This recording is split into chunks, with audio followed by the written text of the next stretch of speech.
Patrick at Pals. Well, look, the Montclair looks a bit different, wouldn't you say? You got the cover over everything that hides the condenser and the accumulator receiver dryer. Over here, we've got the compressor. Of course, all the hoses are mounted. Jim's going to start it up, and we've got an infrared gauge that'll show you how cold the air is blowing.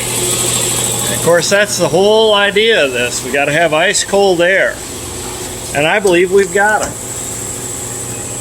We're just going to show you what goes on. All right, got the clutch in, got it in neutral. Here we go. Look at that, folks. Starts right up. Okay. It'll take a minute. It's already cooling. And he's putting a heat gun on it now.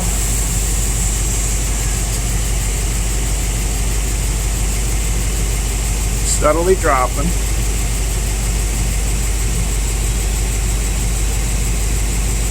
"36-degree air, folks. 34, 36. Looks like it's going to stay right in that area. That's right at 30 degrees. 30-degree air. Yeah. You gotta love that. 30-degree air ought to cool off this car on the hottest summer day. Now Jim's going to take it out and test drive it, make sure everything is good. Customer also had a concern about the overdrive working or not working, so Jim's going to go out and test that.